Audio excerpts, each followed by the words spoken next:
Hi, Tubi. Happy Tuesday. Welcome back. Today is May 5th, 2020, or 5-5-20.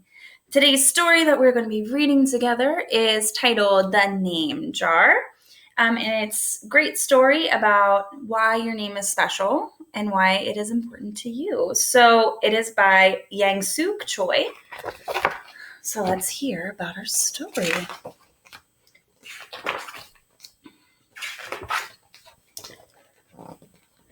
Through the school bus window, Yoon-hai looked out at the strange buildings and houses on the way to her new school.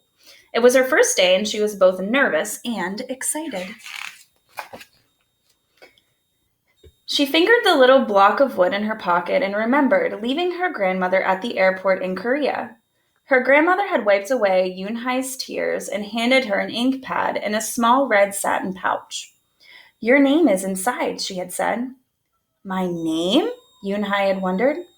Again, she took out the red pouch to look at the wooden block with her name carved in it. As she ran her fingers along the grooves and ridges of the Korean characters, she pictured her grandmother's smile. Oops. "Is that thing for show and tell?" a boy asked Yoon-hai, surprising her.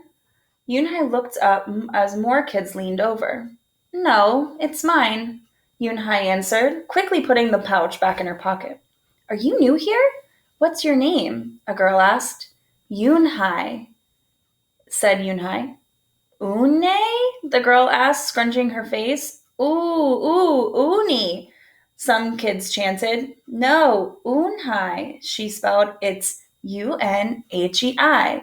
It's pronounced Yoon-hai. "Oh, it's Yoon-hei," the boy said. "Like you, hey. What about hey you?" Just then the bus pulled up to the school and the doors opened. Yoon-hai hurried to get off. "Yoon-hei, bye-bye," the kids yelled as she left. Yoon-hai felt herself blush.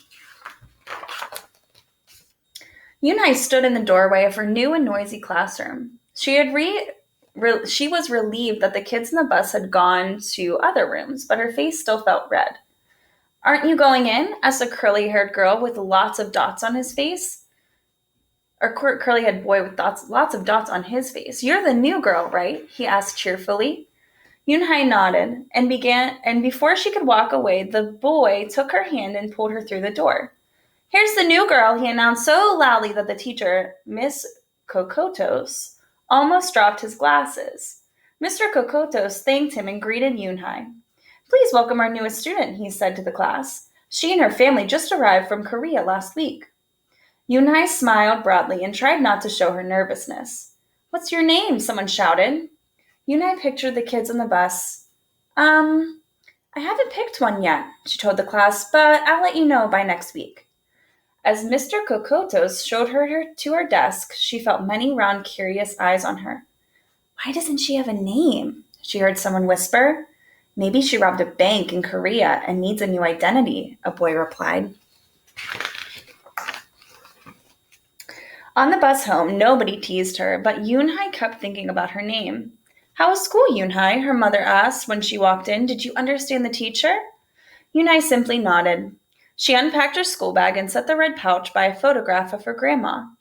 "I'm glad you are learning English well," her mother said. "You must study hard, behave nicely, and get good grades to show that you're a good Korean." "I will," replied Yoon-hai, but I think I would like my own American name," she said quickly. Her mother looked at her with surprise. "Why? Yoon-hai is a beautiful name. Your grandma and I went to a name master for it." "But it's so hard to pronounce," Yoon-hai complained. "I don't want to be different from all the American kids." "You are different, Yoon-hai," her mother said. "That's a good thing." Yoon-hai just wrinkled her nose. Later that day, Yoon-hai and her mother went grocery shopping in the new neighborhood. They passed Fadil's Falafel, Tony's Pizza, and Dot's Deli. A big graffiti-painted garbage truck roared like a lion as it took off down the street. Nothing sounded or looked familiar, until they got to Kim's Market. The sign was in both English and Korean. Her mother picked up cabbage to make kimchi, Korean-style spicy pickled cabbage, and other vegetables and meat. She also found some seaweed, Yoonhai's favorite for soup. It made Yoonhai smile. Just because we've moved to America, her mother said, doesn't mean we stop eating Korean food. At the checkout counter, a friendly man smiled at Yoonhai. Helping your mother with the shopping? He asked. Yoonhai nodded. I'm Mr. Kim, he said, and what is your name? Yoonhai, she answered. Ah, what a beautiful name, he said. Doesn't it mean grace? Yoonhai nodded again. My mother and grandmother went to a name master for it, she told him. A graceful name for a graceful girl, Mr. Kim said, as he put their groceries into bags. Welcome to the neighborhood, Yoonhai. That evening, Yoonhai stood in front of the bathroom mirror. Hi, my name is Amanda, she said cheerfully, then wrinkled her nose. Hi, my name is Laura. Maybe not. Her smile turned down. Nothing sounded right. Nothing felt right. I don't think American kids will like me, she worried as she began to brush her teeth. Hi, my name is Soji, she said to the mirror with her mouth full of toothpaste. It says, hi, my name is Juji. That's what it says, without toothpaste in her mouth. The next morning, when Yoonhai arrived at school, she found a glass jar in her desk with some pieces of paper in it. Yoonhai took one out and read it. Daisy. That's my baby sister's nickname, but she said you can use it if you want, said Cindy. She sat next to her. Yoonhai took out the rest of the papers. Tamala, she read. I got it from a storybook, said Nate. She was smart and brave. Yoonhai nodded and unfolded another piece. Wednesday? Yeah, you came here on Wednesday, said Ralph. Thank you for your help. A smile spread over Yoonhai's face. Ralph quickly said, we'll put more names in it. You can pick whatever you like or pick them all, and you'll have the longest name in history. At 3 o'clock, the bell rang for the end of the school day. Yoonhai looked out the window and saw it was sprinkling. It's the same rain, she thought, but in a different place. She watched other kids leave in a group. Hey, a familiar voice called over to her. Yoonhai turned around to see the curly-haired boy again. I'm Joey, he said. And you don't have any name? Yoonhai thought for a moment. Well, I can show you, she said, and took out the small red pouch. She pressed the wooden block on an ink pad and then stamped it on a piece of paper. This is my name stamp, she said. My grandma gave it to me. In Korea, I can use it as a signature when I open a bank account or write a letter. And whenever I miss my grandma, I use it to fill a piece of paper. Want to try it? She offered the stamp to Joey, and he carefully inked the stamp and pressed it hard on the paper. The red characters gleamed against the whiteness. Wow, that's beautiful, Joey said. Can I keep the paper? Sure, Yoonhai said. And then the two of them shared her umbrella as they walked to the school bus. Every day, the jar got fuller with more wishes, and Yoonhai read them all. She found a few names she liked, Miranda, Stella, Avery. They sounded interesting. I hope you choose the name I put in, Marco told her at snack time. I've put in 3 more, said Ralph. Madison, Park, and Lex. They're my favorite street names. Maybe you should close your eyes and draw a name, Rosie suggested. Ralph frowned. That's silly. What if she doesn't like the name she draws? Well, we didn't get to choose our names when we were born, did we? Rosie argued. Everyone thought about this. When Yoonhai got home from school that day, her little brother ran to give her a letter. It was from her grandma. She opened it quickly.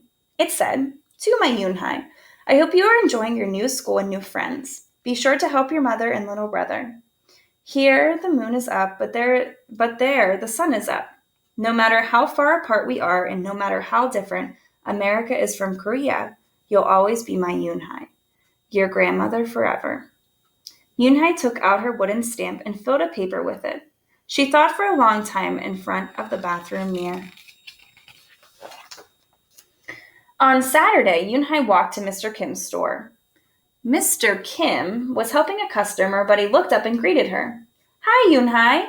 Hello, Mr. Kim, Yoonhai replied. She felt as if she was back in her old neighborhood in Korea. Hey, said the customer, turning around. It was Joey. Your name is Yoonhee? He asked with his eyes open wide. Yoonhai looked quickly at Mr. Kim, then turned to Joey. She nodded slowly. Yes, it's pronounced Yoonhai. It means grace, Mr. Kim added. Yoonhai, Joey said slowly, and this time perfectly. It made Yoonhai smile. I'll have it ready for you tomorrow, said Mr. Kim to Joey. Thank you, Mr. Kim. See you Monday, Yoonhai, Joey said to her. He left before she could ask him why he was at the store. On Monday, Yoonhai came to class early to look at the names one last time. But the jar wasn't on her desk. Instead, there was a single piece of paper. Paper with a name on it. Yoonhai slipped it in her pocket. Where's your name jar? Asked Ralph as soon as he saw it was gone. I don't know, Yoonhai said. It wasn't on Mr. Kokoto's desk or on any other desk. It wasn't on the counters or any of the shelves. As other students arrived, they helped look. Soon Mr. Kokotos came in and Ralph shouted at him, The name jar is gone! The jar with all the names in it! Gone, Mr. Kokotos replied, with a look of concern. He asked Yoonhai, Did you get a chance to read all the names? Yoonhai nodded. She took a breath. I'm ready to introduce myself, she said. Yoonhai wrote her name in both English and Korean on the chalkboard. I like the beautiful names and funny names you thought of for me, she told the class, but I realized I liked my name best, so I chose it again. Korean names mean something. Yoonhai means grace. Grace? Grace Inhai, shouted Ralph. Everyone tried to say it. Inhai, Ani, Unhei. Yoonhai said her name again slowly and clearly. Soon the kids began to say it better. Even Mr. Kokotos. They applauded Yoonhai's choice. I was named after a flower, Rosie whispered to Yoonhai. Lots of American names have meanings too, Mr. Kokotos reminded everyone. When the class was dismissed, Yoonhai heard her new friend say goodbye. Bye, Yoonhai, see you tomorrow. Goodbye, Yoonhai. Yoonhai said goodbye and then looked around for Joey, but he was already gone. Yoonhai, come downstairs, Mother called up to Yoonhai. Your friend is here. Yoonhai rushed down to see who she meant. There stood Joey. In his arms was the name jar. Where did you find it? Asked Yoonhai breathlessly. Joey looked embarrassed. Well, I took it, but only because I wanted you to keep your own name. And you did. He reached in and pulled out the names. Do you want to keep them? He asked. Thank you. I'll keep them as a souvenir, Yoonhai said happily. Then she pulled out the piece of paper from her pocket. Do you want this back? Joey grinned. You can keep it. I'll return the name jar to the class. Maybe you could put some Korean nicknames in it for us. Names with good meanings. I could do that, agreed Yoonhai. I've already got a Korean nickname, Joey said. Mr. Kim helped me choose it. Carefully, he pulled out a small silver felt pouch from his pocket. Then he took out a dark wooden stamp with a beautiful Korean character carved in sharply. He pressed it on the ink pad and then onto the piece of paper. Next to her name. Chinku, read Yoonhai. That means friend. And Chinku smiled back. So today is the start of the week. And I wanted to, like last week, give you the opportunity for another family challenge. So this week's family challenge is going to be that I'm challenging you and your family to play a game together this week. So it could be a board game, it could be an outside game, it could be any type of game you want. But if you would like to submit a picture of your family challenge, I need it to be a picture or a video to tell me what you're doing. If you submit a picture or video, you will be entered to win a Zoom meeting with me and Miss Snyder.